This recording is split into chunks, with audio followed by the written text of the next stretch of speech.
দু-এক দিন ধরে শারজিস আলমের একটি বক্তব্য নিয়ে আমি কিন্তু গতকালকে একটি ভিডিও করেছি যে, সে হিন্দুদেরকে রাজনৈতিক বক্তব্য দেওয়ার সময় বলেছেন কটাক্ষ করে, "আপনারা কোন দল করবেন? মানে এটা তারা নতুন প্রজন্ম ঠিক করে দিবে। ওরা একটি দলকে কেন সাপোর্ট করেছে? ওদেরকে নিয়ে কারা ভাবছে সেটা কেন চিন্তা করলো না?" মানে যত অযৌক্তিক, কুযুক্তিক বাক্য এবং গণতান্ত্রিক কথাবার্তা সে বলেছে। এখন আমি যেমন প্রতিবাদ করেছি যে এই মানে অসাম্প্রদায়িক একটি রাষ্ট্র যেখানে স্বপ্ন সবার, সেখানে সে সাম্প্রদায়িক উস্কানিমূলক যে বক্তব্য দিয়েছে সেটা নিয়ে অনেকেই প্রতিবাদ করছে এখন আমি খেয়াল করেছি। তেমনি একজন এটা শেয়ার দিয়েছে এবং লিখেছে, "আমরা আজ থেকে কোথায় ভোট দিব, কোন দল করব সেটা কি সার্জিস আলম ঠিক করে দিবে?" যে ব্যক্তিটি আগে তার ভক্ত ছিল এবং তাদেরকে সাপোর্ট করত।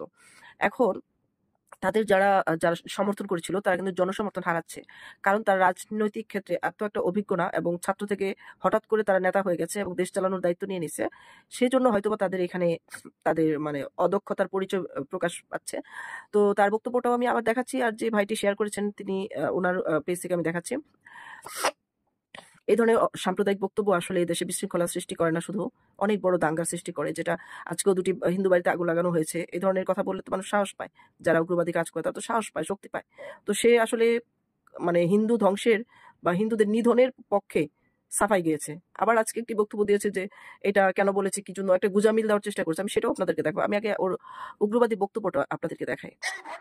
আপনারা কোনো কিছু না বুঝে, কোনো কিছু না শুনে, আপনার জন্য যে কাজ করছে সেটি না দেখে, আপনার কথা কে বলছে সেটি না ভেবে সারা জীবন একটি মার্কার জন্য ফিক্স করে রেখেছেন। এই যে নির্দিষ্ট একটি নৌকা মার্কায় আপনারা আপনাদের ভোটটি ফিক্স করে রেখেছেন, এটাই হচ্ছে আপনাদের সবচেয়ে বড় দুর্বলতার জায়গা। এই হিন্দু ধর্ম সে কথা বলায় খুব চতুর। সে তর্ক বিতর্কের অনুষ্ঠান করত। সেখান থেকে সে কথা বলা শিখেছে। কিন্তু উম রাজনীতি কোনো তর্ক বিতর্কের জায়গা না। জনগণের হৃদয় জয় করা তর্ক বিতর্কের জায়গা না। জনগণের আসর এবং জনগণের মঞ্চ এটা একটা বিশাল পরীক্ষা ক্ষেত্র। সেখানে আপনি যখন বিসিএস ক্যাডারের পরীক্ষা দিবেন, তার চেয়ে অনেক কঠিন জনগণের মঞ্চে দাঁড়িয়ে যদি আপনি একটু ভুল করেন সেটা কিন্তু কাউন্টডাউন করা হয়। আবার আপনি যদি সরল সুন্দর মন নিয়ে কথা বলেন, অহিংসা নিয়ে কথা বলেন তাহলে আপনার জন্য সবচেয়ে সহজ মানুষের হৃদয় জয় করা। তো এই ভাইটি যে পোস্ট দিয়েছে সেটার সারমর্ম ওর ভিডিওটার সাথে যেই ক্যাপশনটা দিয়েছে আমি জাস্ট এটা পড়ে শোনাই, এটা সারা বাঙালির জন্য এটা একটা মেসেজ। শারজিস আলমের বক্তব্য প্রত্যাখ্যান করছি। আমি বাংলাদেশের নাগরিক। আমরা এটা একটি হিন্দু ভাইয়ের পেজ, নিলয় চক্রবর্তী নাম।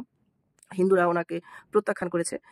আমার যেকোনো রাজনৈতিক দলকে আমরা ভোট দেওয়ার অধিকার আছে আমাদের। আমি নৌকা মার্কায় দিব, ধানের শীষে দিব, না নাঙ্গলে দিব, নাকি দাঁড়িপাল্লায় দিব, কিংবা কাস্তে হাতুড়ি, মশাল, ঠেলাগাড়ি, দেয়ালঘড়ি, গাধা, গরু, ঘোড়া মার্কা, এটা আমাদের একান্তই ব্যক্তিগত রাজনৈতিক অধিকার।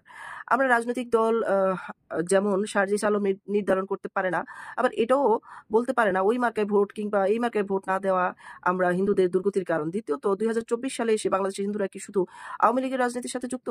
হিন্দু বিএনপি সমর্থন করে না? বিএনপি রাজনীতির সাথে যুক্ত না? আমরা কিন্তু নিপুণ চৌধুরী নামে একজন নারীকে চিনি। তিনি কিন্তু হিন্দু। আবার ওনার শ্বশুর আছে ওনার নামটা এখন আমার মনে পড়তে গয়েশ্বর চৌধুরী। উনিও কিন্তু হিন্দু। তো সুতরাং হিন্দুরা কিন্তু যেমন করে আপনার যে বিএনপি করে, তেমনি আবার আহ, জাতীয় পার্টি করেন, যেটা নাঙ্গল এরশাদ সাহেবের দল, সবই করে। তারপরে হচ্ছে তাহলে সব হিন্দুকে আওয়ামী লীগের ট্যাগ দিয়ে প্রকাশ্যে এই ধরনের বক্তব্য বলার উদ্দেশ্য কি? এসব কথা কি আইনসম্মত নাকি যুক্তিসঙ্গত? আমি শারজিস আলমের এই ধরনের কথাবার্তার অত্যন্ত ক্ষুব্ধ এবং বিরক্ত। নিলয় চক্রবর্তী ১৬ সেপ্টেম্বর ২০২৪ সালের মানে এই ১৬ তারিখের পোস্ট এটা। তো ঠিক আছে, আমি এরপরে সে আবার পাল্টা একটা জবাব দিয়েছে, সেটাও আমি দেখাই, যদি ভিডিওটা একটু দীর্ঘ হয়ে যাচ্ছে।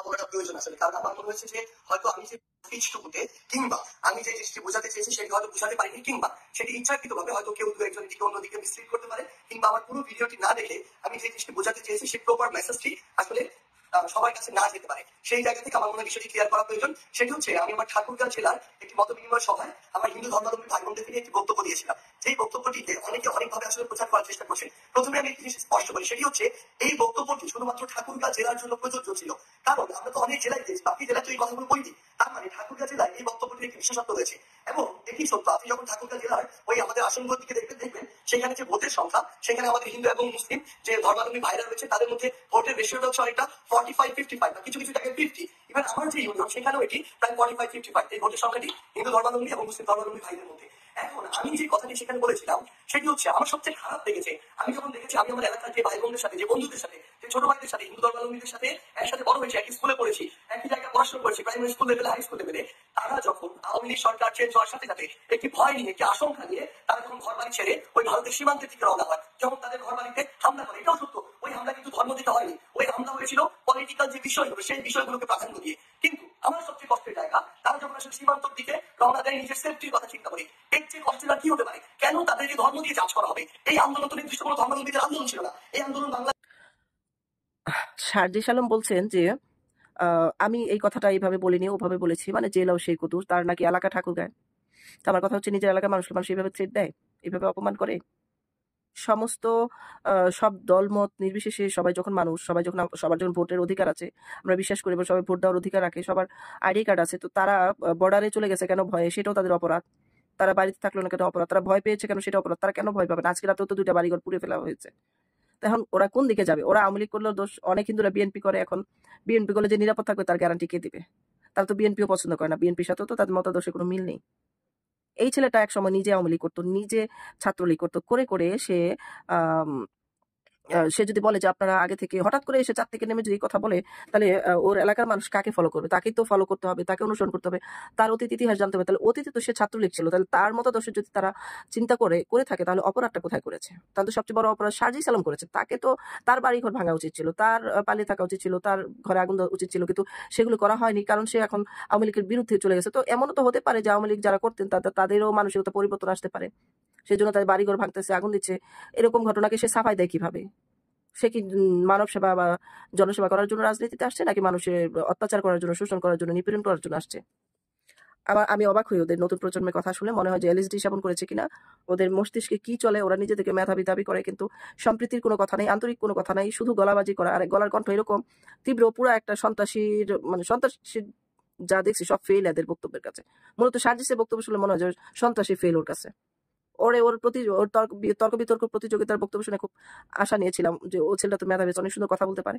এখন দেখি এমন কথাই বলে সুন্দর করে, মানুষের মানে সাম্প্রদায়িক দাঙ্গা উস্কে দিচ্ছে সে এইগুলো সুন্দর সুন্দর করে।